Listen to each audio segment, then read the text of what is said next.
So my fifth quarter started the minute I stopped high school. It was the fifth quarter because my mom and dad gave me a choice. They said, listen,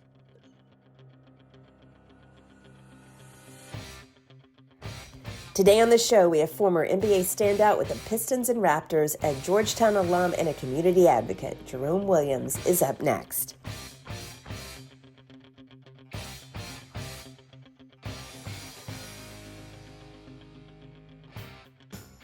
Welcome back, everyone. Today's guest is a former NBA player with the Detroit Pistons and Toronto Raptors. He went number 26 in the 1996 NBA draft, hailing from the hallowed halls of Georgetown University. Widely known as the Junkyard Dog from his playing days in Toronto, he's a coach and an advocate these days, empowering today's young athletes to market themselves and seize their opportunities. Welcome to the show, Mr. Jerome Williams. if the fifth quarter is going down, Mike, good to see you, brother. Look, you remind me of my Memphis, Georgetown days. It's getting ready to get live up in here. Yeah, man, I love it, man.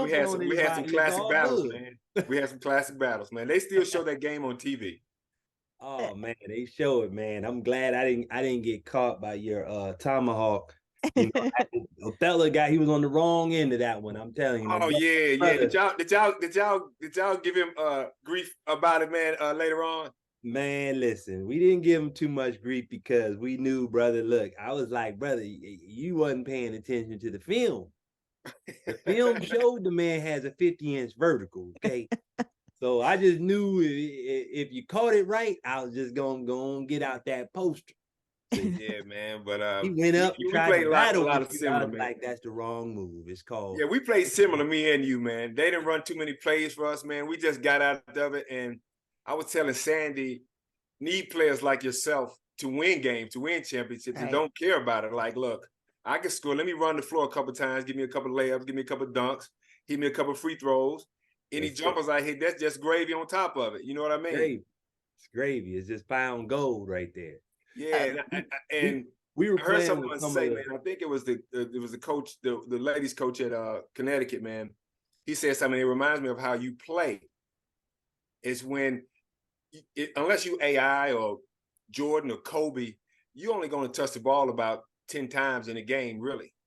But what are you doing the other time when you're out there? How are you going to help your team? Right. What you going to do? You know what I mean? And you played their way, and I like I said, I saw so many similarities in us, except you were like 4 inches taller than I am, but about how you were like, I'm going to help my team no matter what, when I'm out here. That's right. You know what I mean? So I hope, I'm sure you take that same approach today, man, as the things that you're doing today, man. So it's cool. You know what? You got to have that approach in life, you know, not being of that zone where everything was just handed to me. Coming out of high school, no scholarship offers, you know, finding my way to junior college, going to, you know, find a job, you know, working a 9 to 5 to pay for my tuition, you know, buy my books. All that played a part. So by the time I got to Georgetown, I was like, this is found gold. I was like, they pay for my school, they pay for my books. I can go into the bookstore and get any book off the shelf that I want. That was like found money. Then I don't have to buy my own shoes and figure that out. No, I get a fresh pair of kicks whenever I need them. And we're going to be the first school to break out the Jordan 11s. Yeah. Not a bad look. You know, that became a famous shoe. Just saying. Exactly. Just saying. I mean, you know, he's worth 3.5 B's. Right. Yeah. You know, right. I even go in, you know, I live in DC now, man. And I even go to the Nike store in Georgetown, down in Georgetown, and they have every shoe in Georgetown color in their Jordan, in every one of them in that store down there, man. So there you go. I knew you guys were a Jordan brand. It's serious business, right? Hey, I'm gonna tell you something that was serious. Hey man, Georgetown has such a significant impact on college basketball, especially down south with us. We thought Georgetown was an HBCU though, growing up, because that's all we saw on TV. Hey, listen, I thought it was too, and I'm down the street. I had no excuse. But you know, that's the culture. You know, you have a coach who's Black, and you just knew that there weren't any Black coaches. Right. Yeah. So the Hey man, when I last was place you would think yeah. was at a school that was known for education. So we just assumed Georgetown was a all Black school because it had all Yes, we had the Georgetown starter jackets too, man. starter jackets, everything. I Yeah, had a man. Georgetown starter jacket and a UNLV starter jacket. Yeah, they were very significant for us growing up, man. They don't understand the impact that they had on us kids growing up, man. And I talked about this before I got on air. Coach Thompson and Coach Chaney, man, they were talking about things, man, back in the 80s that we should be doing, and we just starting to think about doing now, about taking our talents elsewhere, about doing other things. You know what I mean? So it was just, it's crazy, man, that they saw the vision. They saw it before, you know, us. And I couldn't wait to get on you, get you on here and talk about that just for a second, man. Just because he was talking about that, man. One of the biggest human beings I ever seen in my life, man. Coach was just, I was in the layup line and I walked past him, man. I could not believe how big he was, man. He's just so intimidating, man. I mean, I just could not believe it, man. It's kind of scary. Man.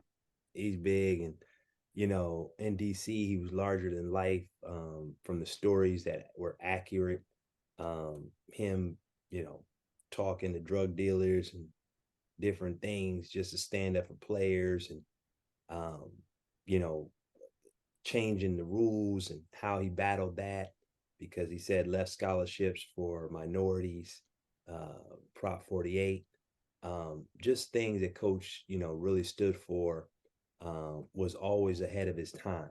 And he seemed like he was, you know, talking loud and carrying a big stick. But the whole point of the matter was he knew if he didn't say it, no one else would. Right. And so he said it. He said it. He said a lot of things to protect the players. Me seeing Allen Iverson, and what he had to go through, and Coach doing his best to protect him, seeing what Alonzo had to go through, doing his best to protect him, Patrick Ewing, the list goes on and on. And, you know, you see these things, and they don't always have to apply to you in your situation. So a lot of that protection didn't apply to me, but just seeing and witnessing it happen for someone else was just as powerful.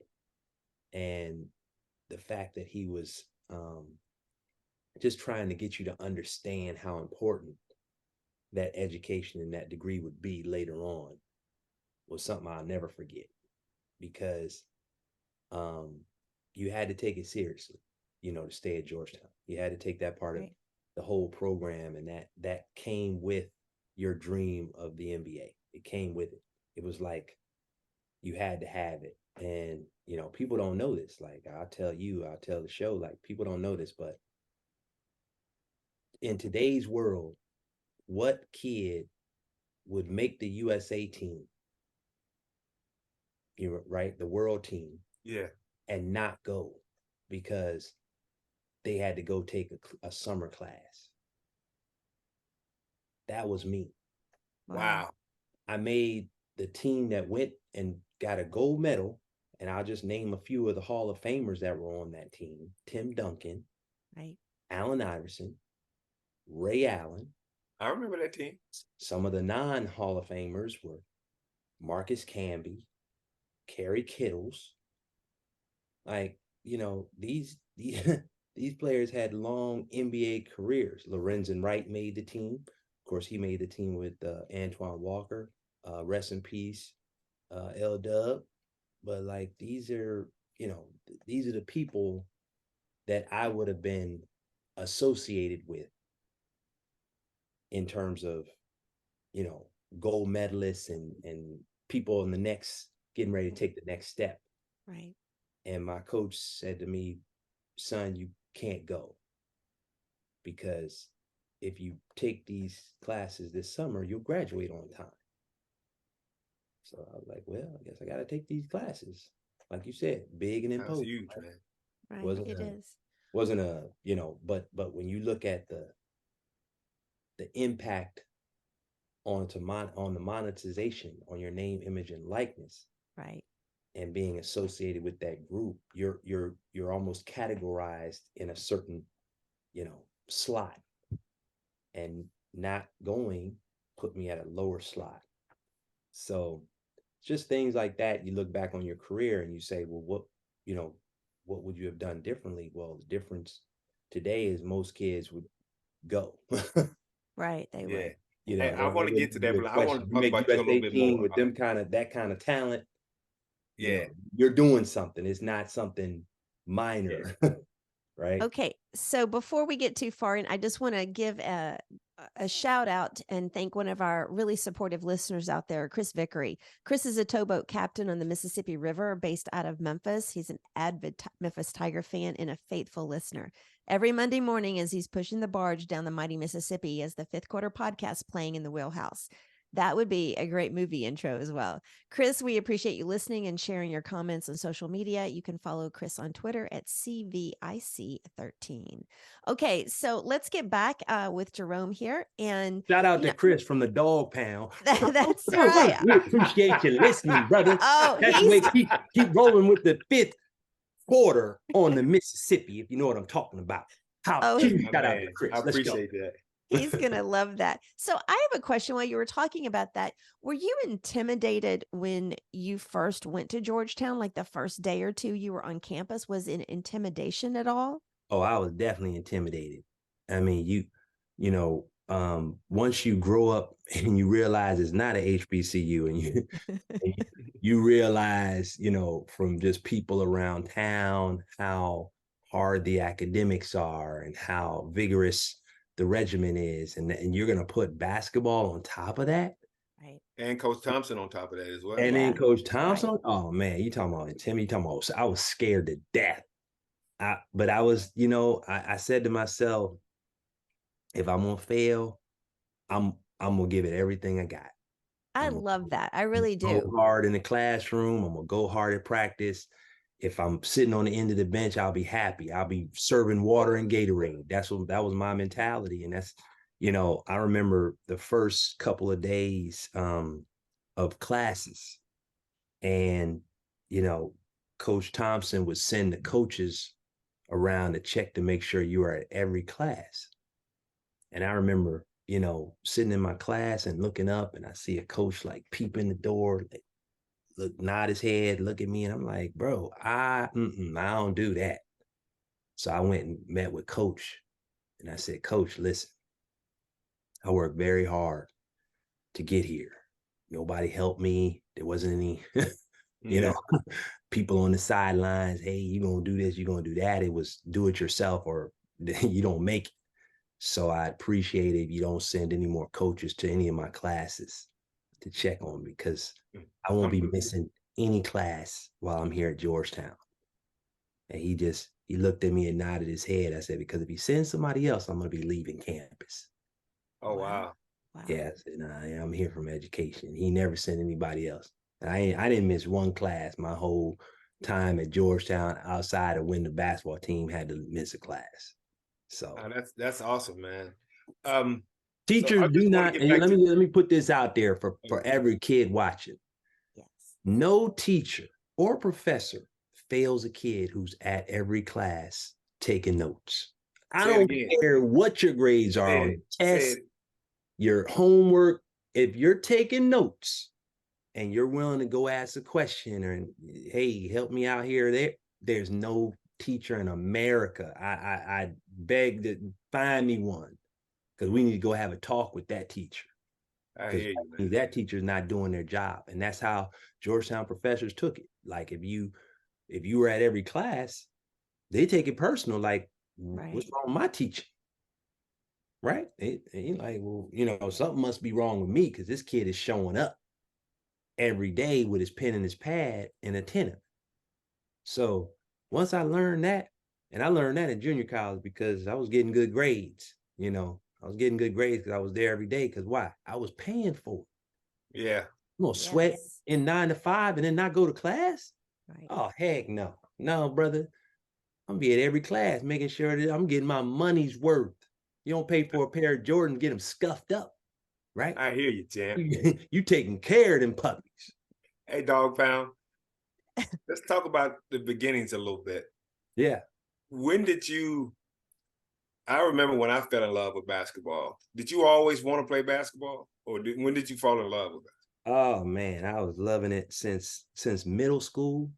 When I realized I couldn't play soccer, I wasn't scoring enough goals, so that wasn't gonna work. I tried cross country, didn't win any races. That wasn't gonna work.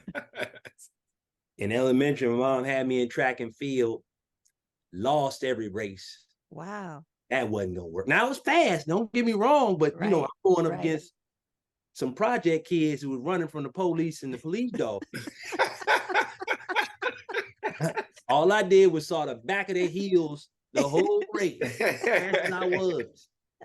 And they were all my friends too, because they was fast, they're lightning quick. And I was like, brother, I thought I was fast. I'm fast in my neighborhood, but I guess there's some other neighborhoods out here. And and the team name, check out the team names. The Firebirds. Like, you know, you got a team name called the Firebirds across your chest. How do I even remember that name? Because them kids was fast, man. They were tearing the track up. I'm like, I don't think this is my calling. So for those out there that don't know, where did you grow up at? So I grew up, now this is the thing, okay? I was born in DC. I was born at Georgetown University Hospital. Oh, in that was 1973. Destiny there. Destiny, when Coach Thompson took the job, I was born there, right? My parents, my mom and my dad, their parents lived in DC. My dad's parents lived in Virginia. So I was in DC like every weekend in Northeast Washington, right where Len Bias was, you know, frequented the area. So I was right there every weekend. So you were over there? Yeah. So my parents, they moved us out to the suburbs. So I was in Durwood, Maryland, right next to Rockville, Bethesda. So I lived and grew up there.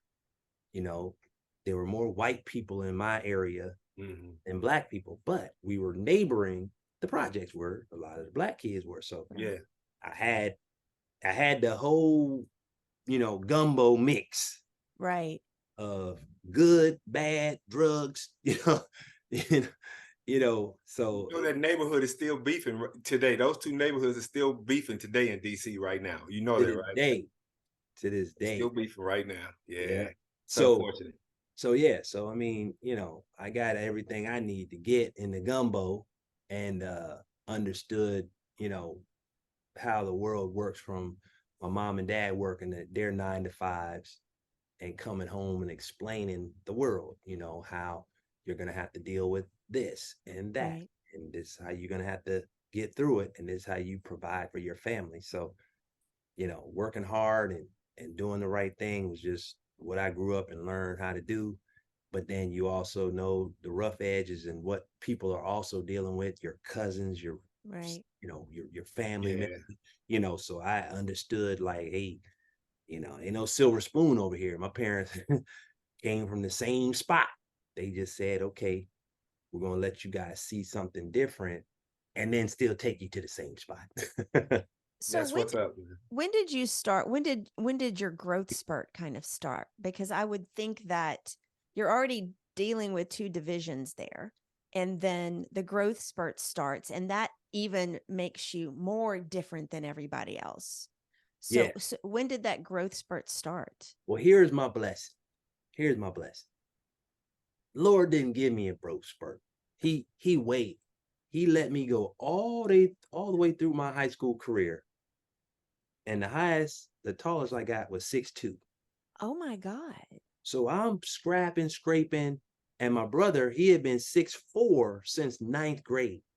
360 dunking, windmill. And I mean, you know, Mike, he just, bringing it all kinds of ways. I'm like, oh, it's 10th grade year. 10th grade year, I'm going to get my bounce. Then I didn't. And 11th grade, oh man, this summer, I'm telling you, I'm going to get my bounce. That came and went. Okay, 12th grade, this is it. This is, okay, Lord, come on now. Nothing. I get through that year. no dunks, no scholarship offers. I got honorable mention in the paper, so I was decent, but I wasn't all met. Yeah. And I just got on my knees and I prayed. I said, Lord, listen, I've done everything you asked me to do, but I can't do it at 6'2". I need 7 inches. I said, give me these 7 inches. I promise you I'll always do the right thing and help kids and this and that. I grew 7 inches that summer. Oh, wow. The summer after your senior year? After my senior year. So that had to have been uncomfortable to your body, though. That's what everybody thinks. But was it not? It was uncomfortable. You know, it was uncomfortable to my head because I kept hitting my head on the door frame. I didn't understand what happened. I noticed that my legs were hanging off the bed. Didn't know I didn't have pain in my knees, my joints. That is crazy, though. And the funny thing is, this is the thing. My wingspan is 6'9". So my wingspan is extremely short for an NBA player. My height is my wingspan. Typically 6'9" guys they got 7 foot, 7'2", 7'3" wingspans in the NBA. Second thing is, it was like this part of my body stayed exactly the way it was at 6'2". My legs just grew. It was almost like my thigh bone and my knee, that part like just said, that is crazy. 6 inches. It wasn't like, and so my knees never ached. I didn't have pain. I was just at the park, literally windmilling and like saying, this is incredible. Like having the time of my life. I used to go to the courts at night and break rims and leave and be like, come back the next day. They be like, somebody broke the rim. I'm like, I don't know who did that. It was me. I was up there like having the time of my life and like, oops, oh man, I put too much on that one. Yeah. I mean, it seems like your college experience, you know, seemed like you had a pretty good house, you know, upbringing, and your college experience, you, like I said, you took the JUCO route. I took the JUCO route as well, man. It seemed like it had you prepared, man. Had you prepared. I don't know if you know what fifth quarter is about. Just a little bit, really quick, man. You know, fifth quarter is about players, well, athletes that after the game, you know, sometimes it's money. It's about money. Sometimes it's just about finding a purpose. But a lot of times it's scary, man, when that fifth quarter happens, when that game is over, when you're like, okay, what am I going to do now? Because, you know, okay, now because you've given so much to the game. You know what I mean? So I don't know, man. How did your college impact you and get you ready for real life? It seemed like it had played a big part of you, especially at Georgetown, especially you paying your own way to school as well. Man, you know, having all that work experience. I mean, I had several jobs that were supporting my college education, and most of them were labor intensive. I worked at the gas station, you know, pumping gas. I sold windows and I marketed, you know, home improvement stuff. I cut lawns. I washed cars. I worked at the car wash. Worked at restaurants. I was a waiter, a host, and you know, high-end restaurants. So I was a, you know, JW Marriott, JW Steakhouse. Like, I worked for a home medical company, Roberts Oxygen. You know, you see those green and white Roberts Oxygen trucks rolling around. I worked with them. I painted cylinders.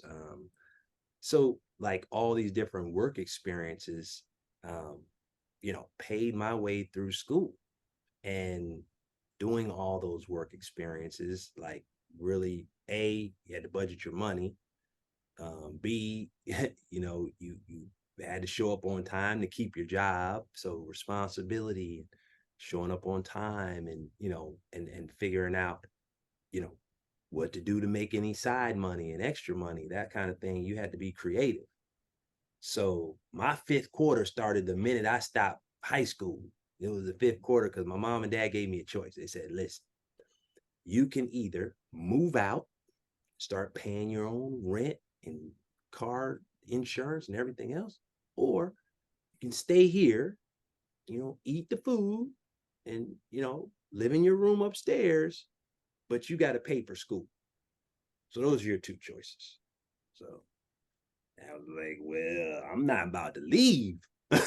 Yeah. Know that. Is that why you chose the junior college route before Georgetown? Well, I couldn't afford $80,000 a year. Right. I mean, what? The number two, he was only 6'2". So yeah, only 6'2".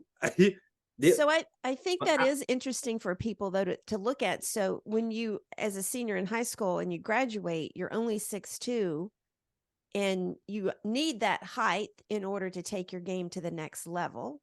Correct.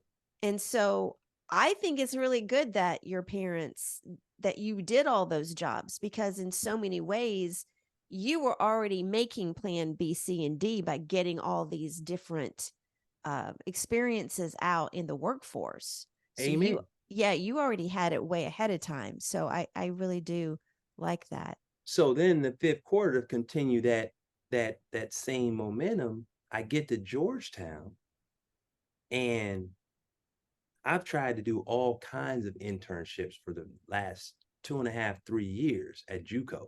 Right. Couldn't get one. Right. I get to Georgetown.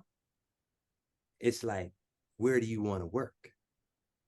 Now that you have the alumni, right, one of the most networking, powerful schools in yeah. DC, and that network. So now I'm downtown working on K Street at one of the most prestigious accounting firms in the country, making $10 an hour, and had a job when I graduated. So the fifth quarter had already started. So, and then I'm now seeing the benefits of Sure. the what the university represents in Washington, D.C., in the metropolitan area, the DMV. So yeah, it is huge, man. It's huge. I know Yale, the Harvard, the Princeton. It's up there with them. It's up there with them. That's what it is. You know, you said you were nervous when you first got on campus. Sandy, we like to talk about your anxiety. How was it, man, playing like your first game at Georgetown? How was it, you know, when you were out there on the floor? Were you nervous? I mean, no, well, no, I think the nervous, that part of it was the easy part, because Coach made practices so hard. That's what I tell Sandy. I told yeah, you. The games are easy. That's right. Like, you remember what you said about Othello? Like, you can watch film all day long. I couldn't dunk on anybody in practice. You know why? Because they knew me. You couldn't dunk on anybody in practice. Keep a body on Jerome. Don't let him move. That's right. Correct. You know, but in a game, they're gonna forget 1 or 2 times, and that's when you get them. That's right. You know what I mean? That's so right. yes, it's practice is very difficult. You go ahead. And we had 7 pros on my team. I mean, that's you know, you go to a school and you got 7 NBA guys that you you know, throwing your sneakers on and going up against every day in practice. That's some pretty intense work. So the games were extremely easy. Like, so no, the nervousness, no. And you're going up, like you're coming into games and you're like, oh, this team got 1, 2, 3, they got 3 good ones. But what happens when they got to deal with this person coming off the bench who's a pro, or this person? I'm like, yo, that's gonna be a problem. And in my mind, I'm saying to myself, how does the NBA work? They got to choose between all of us. Like, when you start playing these great teams night in and night out, Villanova, Syracuse, Connecticut, Memphis, right? It's, you're saying to yourself, dang, somebody not gonna make it. Yeah. And we're all dunking and doing what we do. It's like, it's so you start to really, kind of look at the extra bonuses like legacy. Right. Like, you start looking at, well, who came before you, and they're saying, oh, okay, well, Jerome's getting the same knowledge that Alonzo, Patrick, Dikembe, and these guys got. Now they're like looking at me like, well, shoot, he. I know it wasn't any you say it wasn't any pressure, but I know you knew those guys were watching. I know you knew the former players were watching because they kept up with it. Because we had a couple of former players on our team that played back in the day was significant like that, and they told me that they always watched the game. And in the back of my mind, I knew they was watching, and I wanted to make them proud. Did you that kind of pressure? Did you have the kind of pressure that you want to make them have bragging rights? Well, absolutely, yes. You definitely have that for sure, for sure. I think it was just, I think there's two kinds of pressure. There's a pressure that's like the normal, you always want to do well and produce for your team. And then there's like the outside pressure and noise that also comes with high power, Division I sports. And that's the pressure I didn't feel because we have been playing so much on the streets. I have been playing so much on the streets. DC. Yeah. I had already seen the majority of these players. Right. And had already had my way with them. So I was kind of like, man, look, you're going to be lucky if I can't do what I did to you on the streets. Yeah. Which pretty much I knew I wouldn't be able to do because I had Coach Thompson over there on my shoulder. Like, you better not try none of that stuff. And I was like, that stuff is fun, right? So, but AI was so much fun playing with AI because, he was literally doing what he was doing on the streets. Wow. Hey man, I got this story I always tell one of my ex-teammates, man. We played you guys at Georgetown. The year before, I think, when we played you guys in Toronto, AI didn't have a great game. He didn't have a good game. I think our Butler had the game. Chris Garner outplayed him. So he was fired up when we played you guys. Yeah. And so our two guard and Victor Page got into trouble. Mingo Johnson and Victor Page, they got into it. Two of the same similar type of player. Mingo got in foul trouble. We brought a teammate off the bench. I'm not going to say his name on the air. I don't want to embarrass him, but I got the ball at the top of the key. This is a true story. He got the ball at the top of the key. He saw who was guarding him. He said, "Oh, watch this." He literally said, he said, "Watch this." And did his famous crossover and hit a jumper at the top of the key. I was like, oh yeah, we in for a long night. He literally said, "Watch this." Oh, yeah. Bro, that boy was mad, bro. When I moved to DC, man, I had one of my better games against you guys. When I moved to DC, man, a lot of people knew me, not from the Globetrotters, man, but they were like, man, you played for Memphis, man, when you guys played against Georgetown, man. And actually, I have somebody did gifted me a painting, man, and they did a mural of me. And in my painting, it's one of those dunks against Georgetown where those fellas in the background looking like this. I'm saying that's the stuff I'm talking about, man. Shout out to Othello, man. I'm still like every time I say like that game comes on, it's like it's coming, huh? It be coming on like classic sports, classic NCAA, and I'd be like, yeah. Joyce, me and Lorenzen, we played similar, man. God rest his soul, man. Like you said, L-Dub, man, my man. It was a play, man, that I still have it on tape. I went up for a dunk, missed the dunk.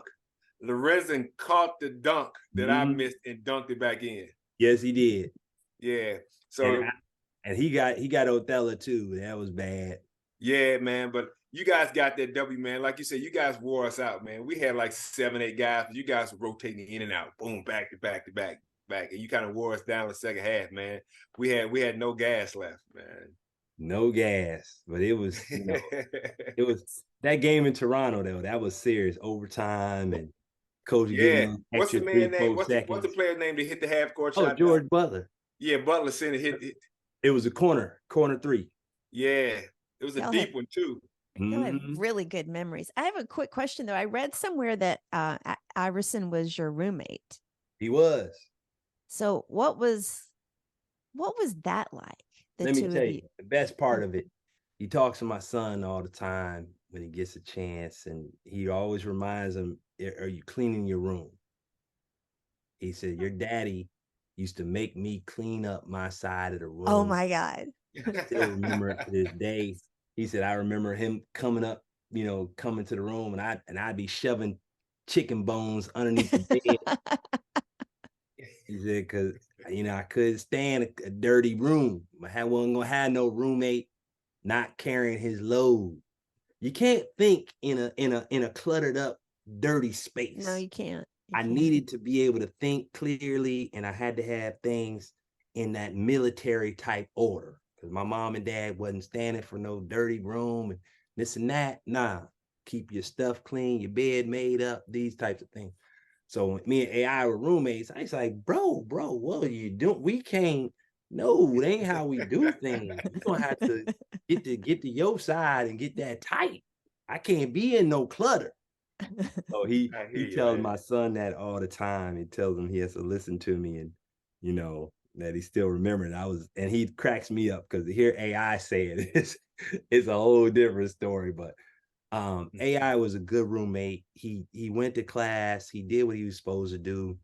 He was one of the best cartoon artists with his drawings and different things, and you know, he was just trying to make it, man. And I you know, the things he had to go through, you know, they're probably like less than 1% of the population could even attempt to go through it. And shout out to him, Hall of Famer, doing what he does, and really, you know, carrying a torch for a lot of people who, you know, don't grow up to be 6'9". Right. You know, gave a lot of people hope. A lot of people hope, you know, at his size and what he was able to do. So, you know. Yeah, man. He's one of the most important players to ever play in the NBA, man. He changed the culture. He let it know it was all right to be yourself. Be yourself, man. And it's hard too, because they showing up trying to change you. And he wasn't changing. He told me everything he was gonna do before he did it. And I used to tell him he was crazy because some of the stuff was outlandish. Like, I'm gonna cross Jordan up. Watch, Jay. Watch, Rome. I'm telling you, I'm gonna do this and that. I said, bro, all that is some smoke talk. You're not crossing up the GOAT. Gonna be a lot of people gonna cross up. I believe in you, but the GOAT, that's different. Sure enough. Hey, man, I ran into one of your teammates some years back when I was playing for the Tribes. I think he was a walk-on. He ended up, I'm sure you know his name. He was a NASCAR driver. You know what I'm talking about? That wasn't only my man. He was also my roommate, Brendan Gaughan. Yes, I ran into him in Bristol, Tennessee, man. Some years back, man. Yeah, he was a NASCAR driver. Scott Riggs, shout out to Scott Riggs. He drove a car sponsored by the Globetrotters during the Bristol event, and I ran into your teammate there, man. So Brendan, it was funny because he used to tell me, because he used to drive me home on the weekends, right? He used to drive me home, and you know, we'd be there with my mom and dad eating and different things, and it'd be time like getting close to practice. I'm like, Brendan, we gotta probably go, man, because you know, we don't want to be late for practice. He's like, Rome, I got it. Don't worry about it, man. You know, and I'm like, nah, man, it's about we gotta probably go. He's like, look, I'm gonna get us there. Okay. Brendan, okay, but then finally be like, Brendan, we gotta go, man. He's like, all right, we get in the car, and he's like, well, you know, I race during the summers. And I'm like, what do you race? I race these trucks. So he had a truck, right? Yeah. He's like, and I'm like, what do you race? Yeah, we go on these 24-hour races across the desert. I'm like, how you race for 24 hours, Brendan? He like, man, you just gotta pee in the truck. I was like, what? He like, man, you stop, you can't, you know, you don't make up that time. Like, you got to keep going, right? So, man, we going back to class, back to the campus. Brendan hitting, I don't want to say what his speed was, but let's just say he going too fast. Right. I'm in like, Brendan, slow down, man, slow down. And I mean, he used to take corners. I just be like, what is, you gonna kill us? So yeah, shout out to Brendan, cool guy, man. He now is you know, out there managing one of his dad's casinos, the South Point. He's always taking care of all the my AAU teams. So he sponsors them when we come out there to Vegas and takes care of, you know, the team and the families. And he's just this great human being, him and his family, the Gaughan family. Huge shout out to them. They do so much for the community, and you know, it's good stuff. I want to get into the because Mike found the article that I guess just came out in the USA Today paper, where you talked about young athletes these days and NIL and that kind of stuff. So I really want to talk about, when did you become aware of your marketability and the monetary opportunities for you out there? I would think from what you've been saying, it was fairly young, but when did you start becoming really aware of, hey, I can make money from who I am? You know what? I didn't realize that until after my first year in the NBA. Wow. Okay. We were just out there playing, right? We were just playing, and the way, even we were approached, even from the Georgetown perspective, it's like Coach Thompson, larger than life, offers you a Right. scholarship. He's like, if you listen to me, you might have a good chance of making the NBA. That's all you had to hear. Wasn't, marketing and Right. like, boy, you're gonna have to hoop, you have to play defense, you got a lot you're gonna have to do, and you gotta listen. So that was your first focus. It never was marketing. We didn't have social media, we didn't have the internet. So, I I remember showing up to games on the streets, and we get there, myself, Moochie Norris, Steve Francis, and we show up there at these games, and it's standing room only. Like, I don't know who put the game on. I don't know who our opponent was going to be. Right. But they knew that somebody put it Didn't together. see any of that. Yeah. And we on the street playing, and there's drug money thrown around. It was whatever, but we were just hooping. We were just hooping. We didn't care about how it all happened. So, play at Georgetown, you realize there's a whole nother lane to this thing. And then when you get out of that and you go into the NBA, now you start to notice that now it's about just you as an individual playing for an organization, but you're your own business. Right. So David Stern, my rookie year, offered all rookies the opportunity to come and intern with the NBA. That's awesome. So I was the only person that took it up. So I went on this internship. I ended up interning with Adam Silver and a guy by the name of Steve Mills. Steve Mills went on to become the president of the New York Knicks, one of my teams. Yeah. And then also Adam Silver went on to become, as you know. Yeah. So those are the people I'm interning with. And they're telling me the marketing and how the NBA works and different things. And I did NBA TV and all these different things and learn how they're doing all this stuff. And I'm just saying to myself, so this is how this works. It's not just about what you're doing on the court. There's like all these people behind the scenes that are really making the engine work, and you got to interact with them, and they got to kind of know they can depend on you. Right. Wow, man. That's all you had to do. Light bulb went off. And then one of my veterans nicknamed me the Junkyard Dog. Next thing you know, they're selling popcorn and hot dogs with my name on it, T-shirts, after game radio shows. I mean, you name it. I had my own section, the Dog Pound, the Junkyard. I remember that, yeah. And so, like, these things are what the people at the Pistons came up with. Now now I get traded to Toronto. Oh man, you just put that on steroids. They put me in Sprite commercials. I had my own Reebok shoe, and and the rest is history. I got every car on the planet for free, and I'm like, yo, this is what it really is. Like, you have to brand yourself, market yourself, and as long as you can keep the right relationships and be on time and do what you did when you were at college, I mean, it's a gravy train, because now you're at the top of the food chain. Right. And I would also think, so I'm actually listening to an audio book now. It's about the year 1984, the 90 greatest days in sports. And one of the sections is about David Stern when he came to and became NBA commissioner. And, I'd never really paid that much attention to him and just all of the things that he had such a foresight in his head to see, and all the things that he put in place. Was really remarkable, especially at that time before the digital age really took off.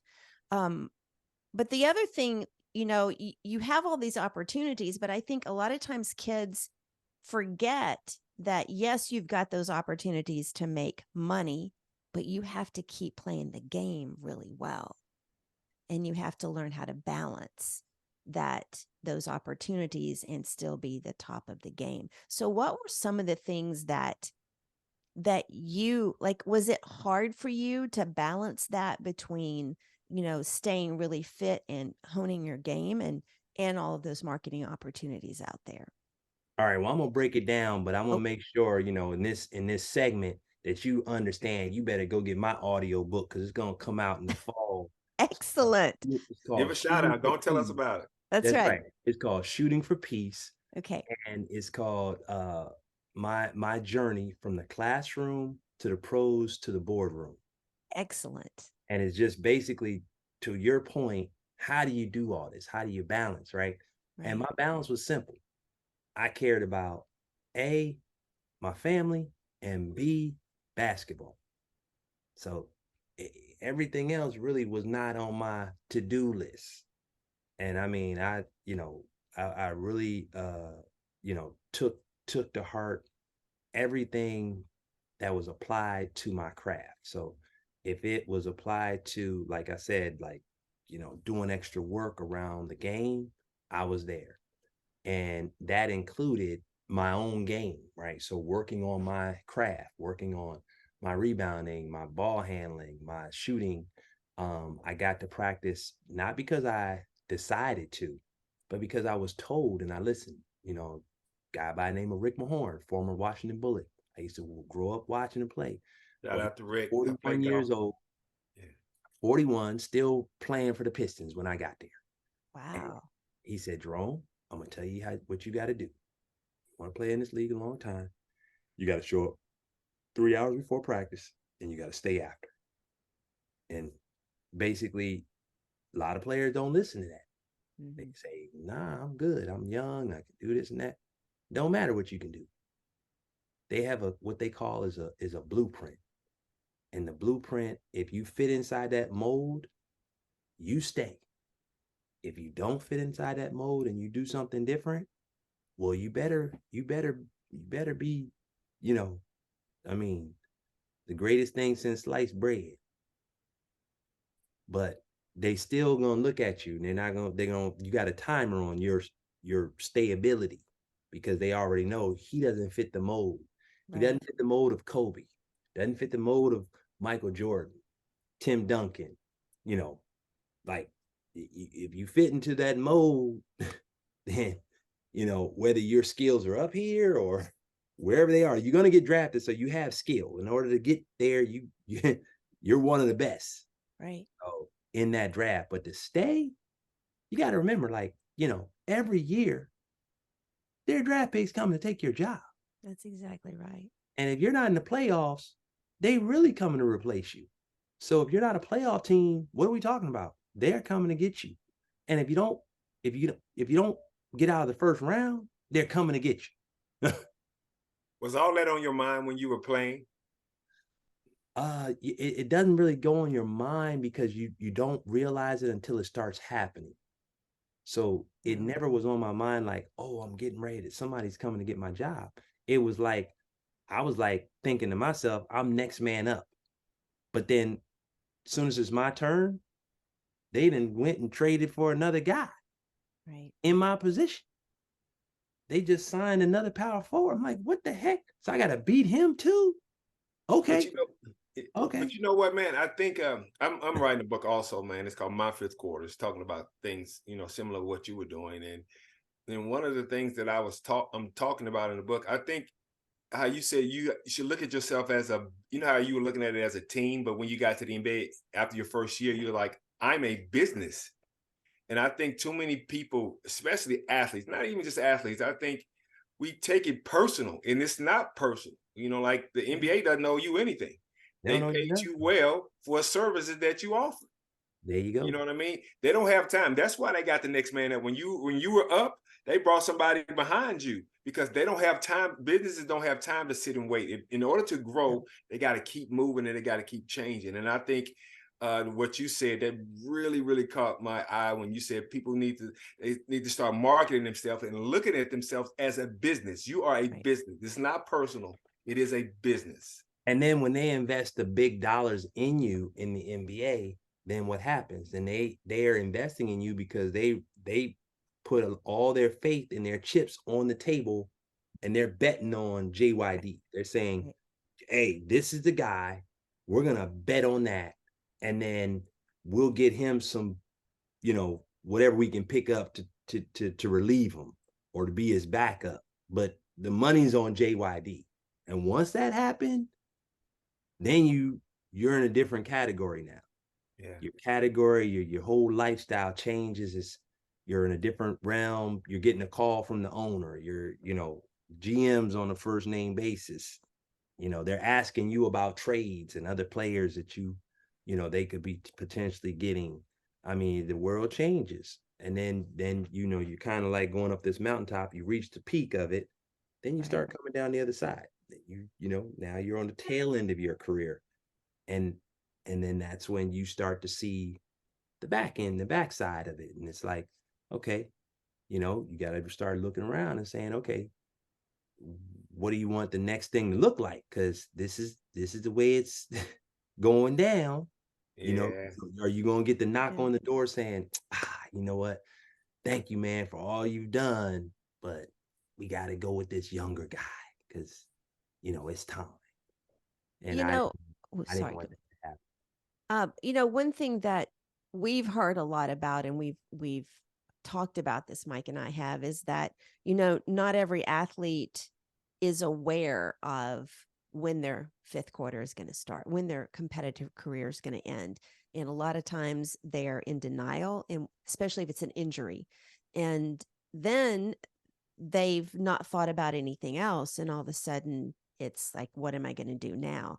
And I think from what you've said, your life has kind of prepared you for that moment. But how did that end of your competitive career, how did that kind of happen? Because I read some of the little bit of bio I found on the internet, but what was that process like? And was it slow? Was it quick? And how did that kind of affect you, even though you'd prepared for it? Well, to be quite honest, I can't take credit for anything. I got to give it all up to my Lord and Savior, Jesus Christ, because he set the table for me, right? I prayed on everything that I received in the NBA, from my contracts to my endorsements, prayed over it. And when I was receiving these things, they were almost like the tests that I put in front of God. Like, if you're, you did this for me, but I'm saying do this, and I'm really knowing this is really, this all you. And at the tail end of my career, not the tail end, excuse me, after I played 9 years, I was playing for the Knicks, and I won't get into it, but basically in my mind, I said to myself, I've gotten to the place where I want to play. I always wanted to be a Knick, right? Mm-hmm. And then I get there and I realize, oh shoot, everybody's at the top of their pay scale. So in 2005, we had a $98 million salary cap in 2005. Do the numbers. Like, that was insane. That was almost triple some of the other teams in the NBA at the time. So in my mind, I'm looking at this and I'm saying, this is the holy grail of basketball. Because on other teams, there's a business in play that your brother might need to get some more touches because he needs to make his new contract. Or this player here is a rookie and he needs to get where he's trying to go. So there's always this give and take play here. Like, you kind of know the numbers and what somebody's a free agent and somebody's this and somebody. Okay. In the Knicks, none of that was going down. Everybody was like paid twice. Yeah. So in my mind, I'm like, yo, we're championship quality. All we got to do is show up and everybody got to come to work. And we didn't make the playoffs. And we had talent out the yin yang. Wasn't no excuse. I was saying to myself, and we missed it by like a half a game. And I just said to myself, oh, okay, I see how this is going. This is not, not what I thought it would Right. be. So I just started praying. I said, Lord, look, if this is where it is, I'm done. I don't need to do this. I see where this is going. I'm just going to be out here. And on top of all this, there's other things outside of the game of basketball that I'm dealing with that I don't want to, deal with. I want to focus and make sure I keep my family, keep the things you bless me with. And so I said, if you take all this away, I won't play anymore. I just go do some stuff with kids and different things. And within 2 weeks of that prayer, I got a call from Isaiah Thomas offering me the Allen Houston rule when Allen Houston was on my team. He was my teammate. They had offered Allen the Allen Houston rule, which is a one-time clause where they can pay any player on their team, one player, their full salary in full. And then that player could then go sign with another team, this and that. So Allen turned it down. The owner says, okay, the only other player I will offer this to is Jerome Williams. Isaiah comes to me, offers it to me, not knowing my prayer. Wow. I get a check for 23 nice ones. Did they actually write you a check? Like, hey, listen, that's what the contract said. They owe. No, I mean, did they physically write you a check? Well, no, they sent it to you installments, but hey, however you want to give it to me in ones, tens, five, I don't care. I hear you, Jay. It's a number on that sheet. So, I got that. And the next, within a month, less than a month, I'm sorry, like a couple weeks of me taking that, the Lakers call, and Kobe Bryant wants me to come play for them, the Lakers, to the tune of 25 more million. Yeah. And so now it's all about the decisions, and it's about the fifth quarter, what you're talking about. And the fifth for me had already started. I had already started with my prayer. So there was no going back on that. Not for me. Now, my wife thought I was crazy. My agent thought I was crazy. Anybody close to me that knew what I was actually doing, crazy.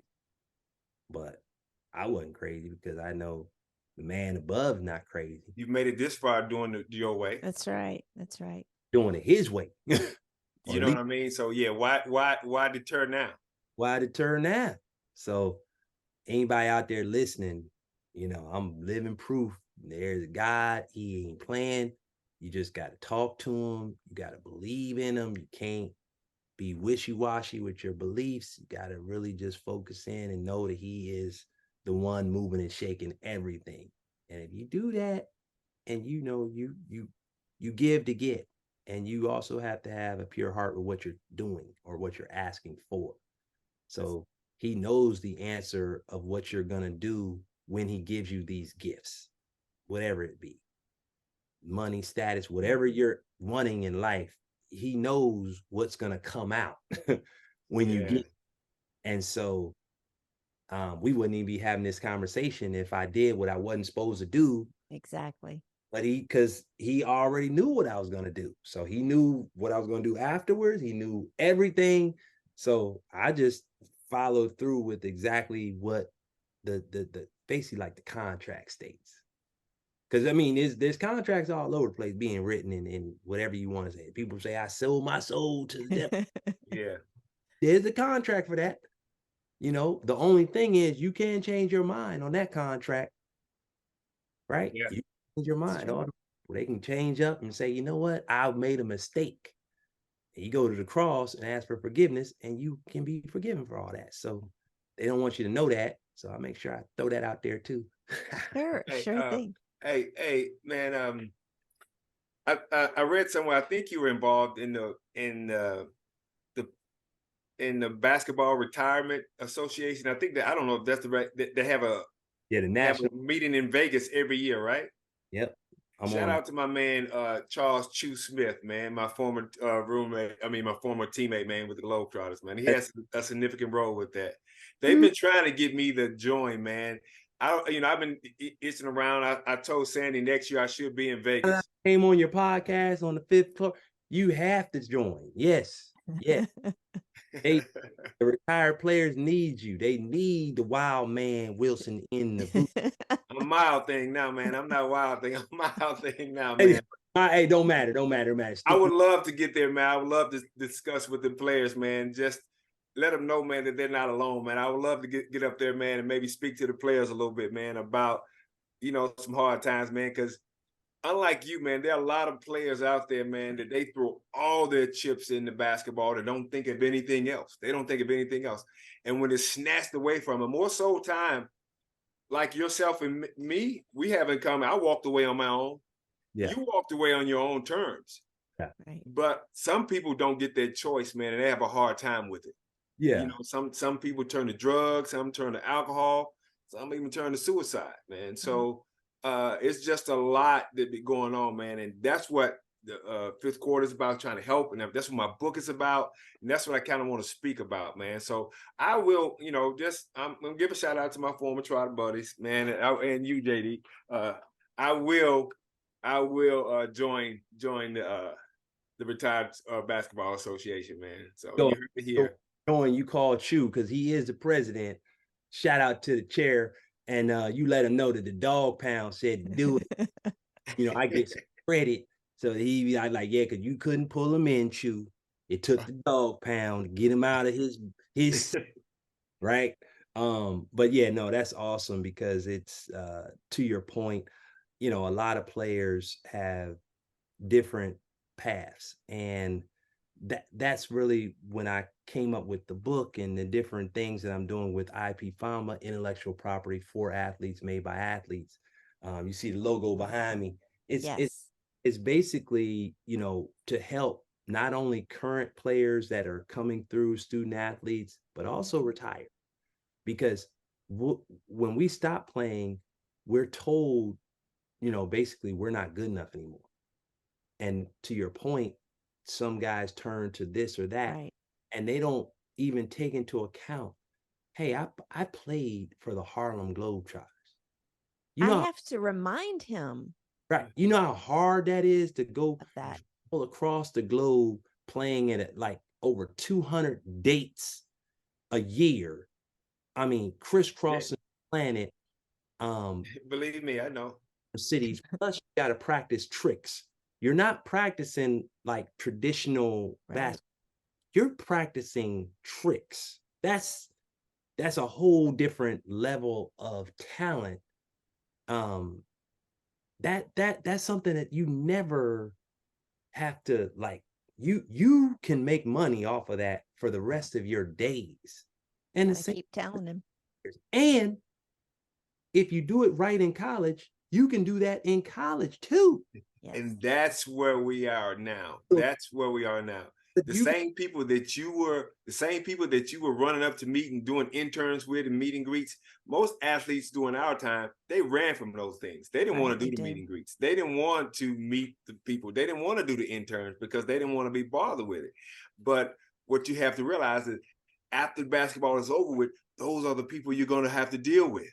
Those are the same people you're going to have to deal with. And that's the message we try to tell these young athletes, that those are the people. When you're doing anything, you should be running up there, raising your hand. I want to do this and I want to do that. And you took advantage of yourself.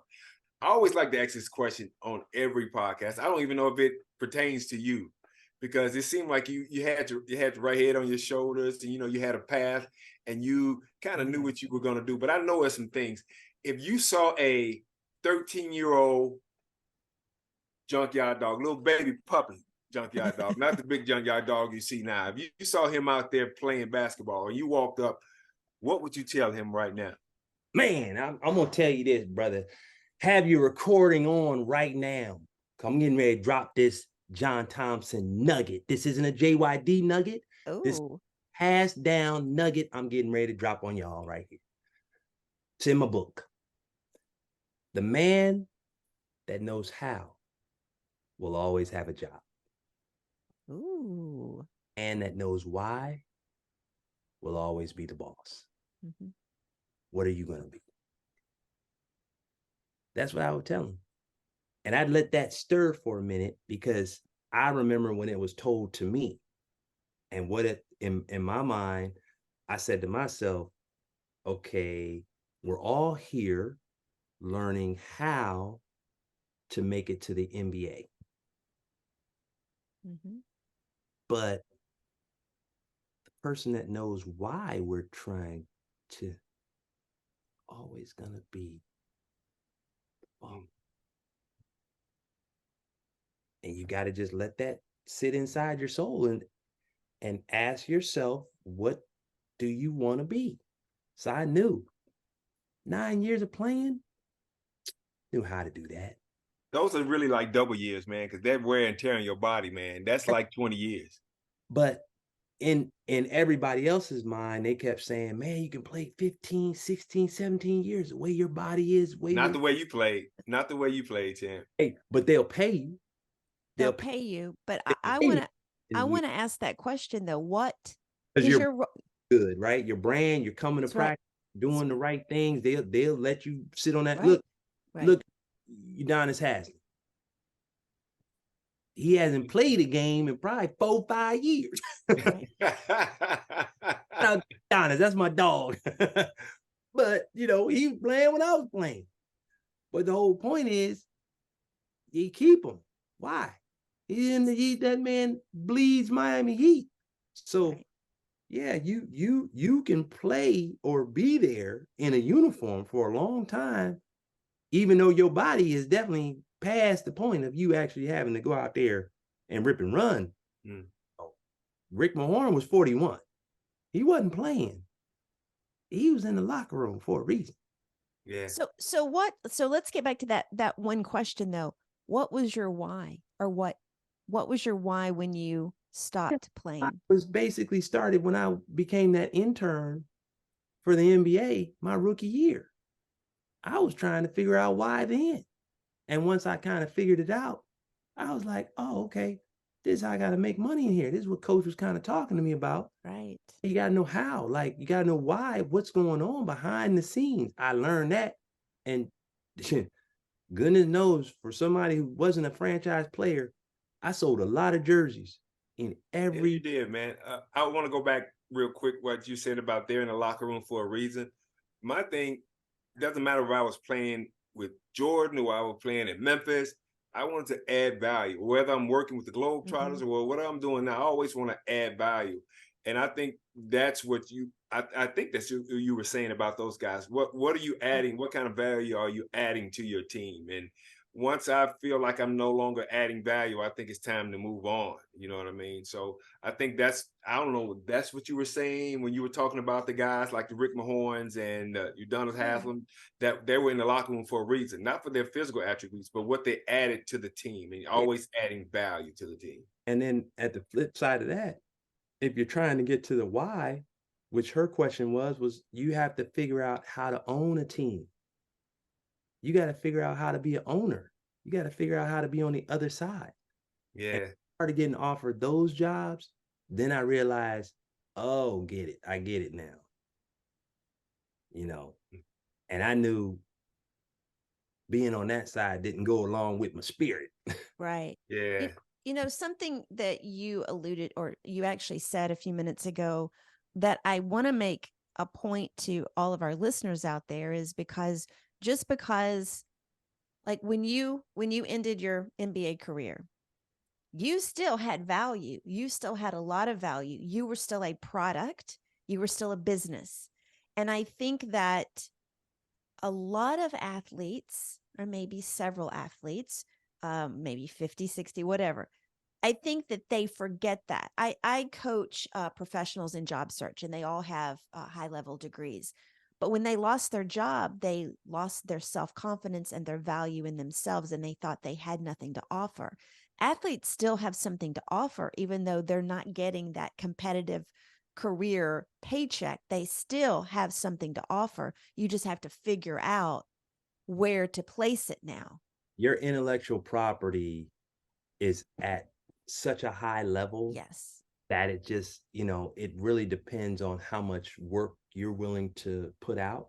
I think that these days it's a lot easier to not only reinvent yourself, but take advantage of you know, the college you went to, the professional team you played for. But it takes some work. And if you had, you know, good relations with those different organizations, it's a lot easier. If you did not have good relationships with those entities and organizations, it's a lot harder. So you had to have done your work precisely while you were there. When the lights were on and they were shining the brightest, what kind of person were you? Who did you, you know, did you walk past the janitor? Did you, you know, did you talk to the trainer? Because guess what? They're still there. Right. Still there doing their job. And, you know, and they still rub elbows with who? The owner of the team. Right. And these are the things that people kind of don't pay attention to when their light is shining on them. I think the earlier you do it, the better. That's why you said, I think that goes in hand in what you said about they need to market themselves. Marketing themselves means all that as well. Yes. You know, start early. And now, I think athletes today, they have a better chance of doing it than we did. Like you said, we didn't have the tools that they have now. You know, the parents are more involved. Everything is more involved, and it's more business. Like even coming out of high school now, even with NIL, you know what I mean? Could you imagine how many JYD shirts you could have sold when you were playing at Georgetown? Could you imagine everybody with that? Can you imagine?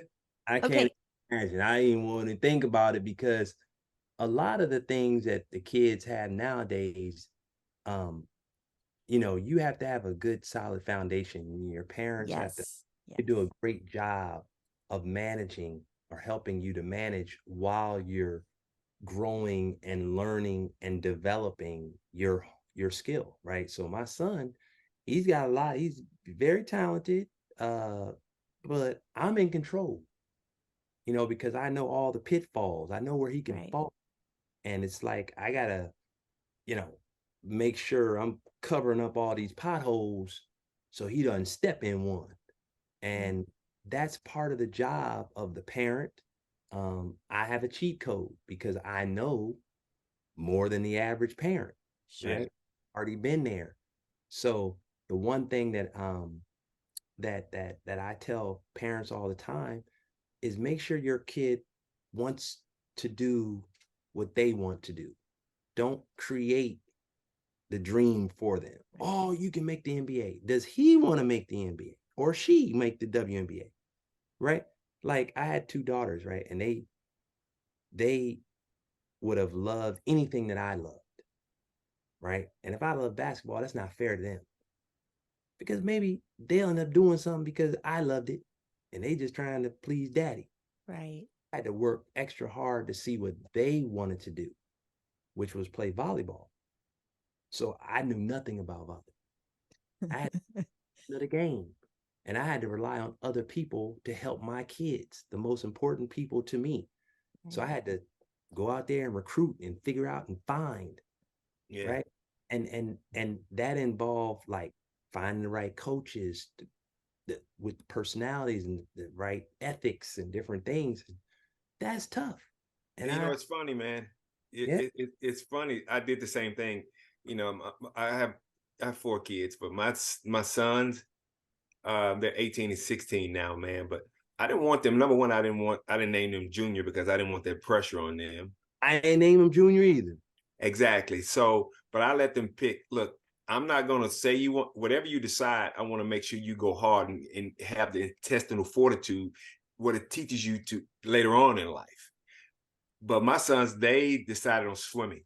And I kind of did the same thing, man. I always tell this story. My son, they were in this big swim club. They practiced at the University of Maryland. But, you know, youth development is more important than anything. That's why I think you said you searched and found the right coaches and things like that, because you form bad habits as a youth if a coach lets you go down. And so my sons, they were in this swim program and they were like 7 and 8 years old, but it looked too uniform. It was about 50 kids in the pool and the coach was like, next. And I was like, I don't want to be that dad. I don't know swimming, but I do know development. And this is an assembly line and my child is not learning anything. So I went out and did my research. I found a smaller swim club where they get the individual attention. And now my son's, he's a junior now, and he will get a scholarship somewhere for swimming, man. So, I mean, you know, I had the blueprint, not as great as you, but I did have a blueprint as well. not as no. Whoa. Let's rewind that tape. It was as great as me. Yeah. Because you knew their detail in whatever game, sport, you knew what you did not see. So when I was in Las Vegas and they were in the same thing, they were at a conveyor belt. Somebody was just serving them balls and they were like, hit it, like hit it. I'm like, hold on. So I know something's not right. So what I had to do, take them out of that, remove and find some more individual, somebody breaking down the details so I can understand it. Exactly. In practice, when you're that young, practice is supposed to be ugly. It's supposed to be a lot of stop and start. Coach is supposed to be dead tired when I, practice. Because I've coached youth. After I finished playing, I coached youth, and I'm exhausted after practice. I'm exhausted because I've given you everything that I had. I just trained 2 kids before I got on the show. That's why I was a little late. Yeah, I was. No, that's okay. Listen, I was training these kids, and one was for the first day, so I'm breaking down everything. Like, hold up, nope, got to go back. This is what we do. And I'm like, one of the kids that I'm training, this is like one of the top kids in the area, right? Killing it. He been doing the same move the past 2.5 years, Mike. I'm sitting there like, bro, what we doing? You should be kick. And so I told his mom, because I did train him a little bit like 2 years ago. And like, I'm like, bro, you doing the same move? No, you gotta be So I'm gonna get training. And his mom's like, man, in a week with you, he been like, yes. Well, that's good, man. Training and practice is supposed to be ugly, just like you said at the beginning. That training, if you're trying to do it perfect, you're doing it wrong. I mean, like I said, if I can go back and tell my younger self, I would always say, stay in the gym. I would stay in the gym, man. But okay. I want to, because I don't want us to run out of time. I want to talk about, it's an app, right? You had mentioned it a little bit earlier. I want to talk about that because I find that fascinating. So just tell us a little bit about that and how you came up with that idea. Okay. So it really came and was birthed through my kids, watching my kids' journey, seeing what they had to do, looking at the NIL takeoff in the last 2 years with the new laws. Mike and I did not benefit from those laws, but we knew about it from Ed O'Bannon taking on the NCAA with using his name, image, and likeness for the video game that we never saw a dime from. But Mike was in it because he was playing on a team that was highly ranked with NBA players on it, as was I. So that was one of the things that really propelled me to like really just talking it through with my wife. And she was like, well, you always talk about this. And I was like, yeah, because my coach used to say what I just said, right? Those who know how will have a job. All these kids in college have jobs. But why? Nobody talks about that. That's right. So then when they started talking about it, I'm like, okay, now that they've opened up Pandora's box like they should have years and years ago, well, I got to try to help my kids. What can I do? What tool do they have to work NIL? Like everybody's not Bryce Young. Everybody's not coming into, the team is a #1 quarterback, and throwing, 60-yard touchdown passes and getting $1 million thrown at them. But there's so many student athletes. So I said, okay, well, what they need is a platform that they can monetize themselves. The masses, not just the top of the food chain. We're looking at the bottom of the chain, bottom of the pyramid. Everybody down here in the 90 percentile. So my wife, God rest her, because she's the love of my life. So she tells me, hey, you should come up with an app that helps student athletes monetize themselves. And she said, and I said, what do we call it? And she said, well, it should be for athletes, made by athletes. Why don't you call it FAMBA? Oh, that has a little ring to it. IP, intellectual property for athletes, made by athletes, FAMBA. And basically I just went and hired Nielsen to build the score. So Nielsen ratings, they're responsible for, everything in terms of ratings. So they help build the score, which is like credit. So all these kids have credit. They they start building it up from middle school. Because if you know anything from right now, as soon as NIL came out, colleges started recruiting basketball players and football players in middle school. You're ranked now. You're on the leaderboard in those grades, starting in the 6th grade, and then how you propel or how you grow, that determines, you know, the slimming of the pyramid. But basically, these kids don't even know it, so they need a score to kind of keep them understanding their worth. And how do we come up with that score? Well, first of all, the zip code they play in, the sport they play, the team clubs that they're playing on, and high school or middle school, what have you, their grades, their community service, their social media following. All these things are taken into this data pool that Nielsen came up with, and it spits out a score. Well, you get that score. Well, guess what? Now you have a rating system that we then take and then say, oh, okay, all the marketing companies out there that do advertising, they're paying all these athletes NIL money to tweet out, put on posts, social media posts and all that. We have these student athletes with their own score. Here's what sport they play. This zip code they live in. Would you like them to send out tweets to their followers? Absolutely. So we take all these numbers and put them together. So if Bryce Young has 10 million followers, we got 20,000 kids with 20 million followers. So I have a question. So because I went and looked at it on the desktop computer. So can anyone access those scores? Can they go in there, or do you have to be a member? Yeah, you have to be a member. So you sign up and you get your subscription.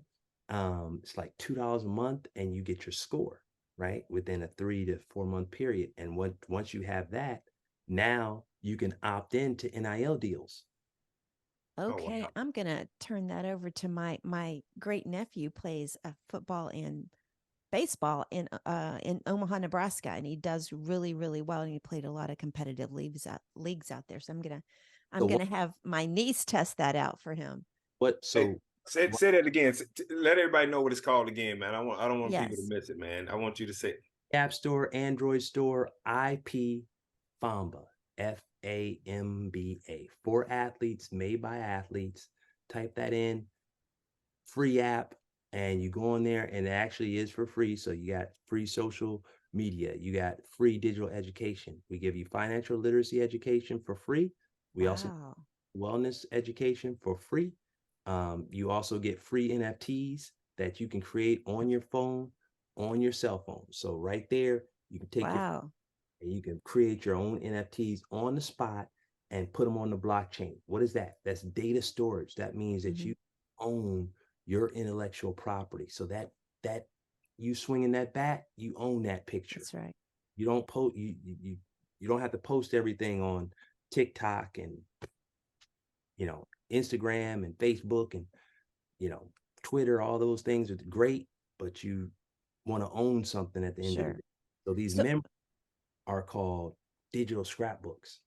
And if your parents help you to post some things and create NFTs, you can also create digital video NFTs.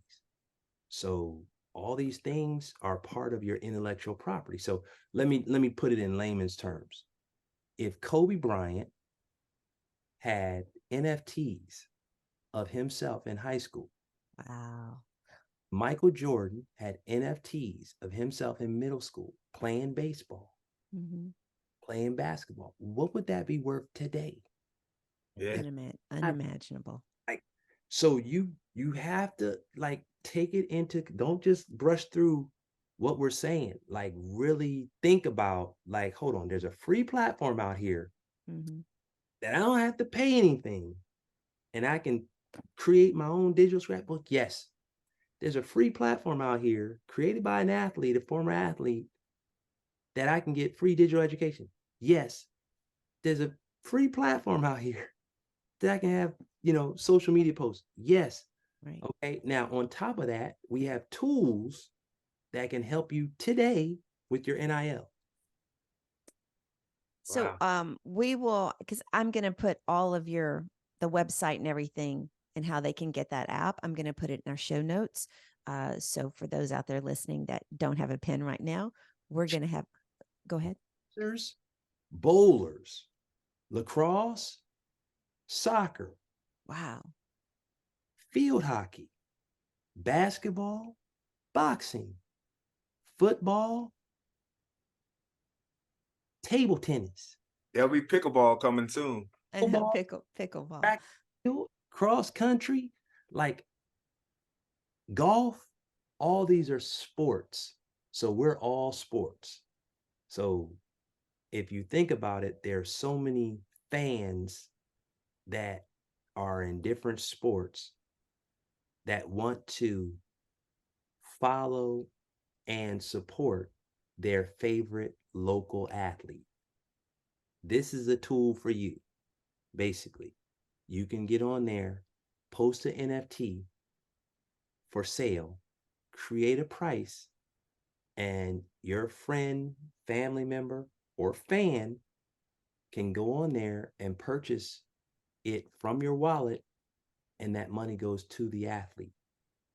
Wow, that's really incredible. As we come to this end of this episode on the Fifth Quarter Podcast, we want to remind everyone to give us a follow on Apple, Spotify, and subscribe on our YouTube channel. And of course, we would love a 5-star review. I have no shame on Apple Podcasts.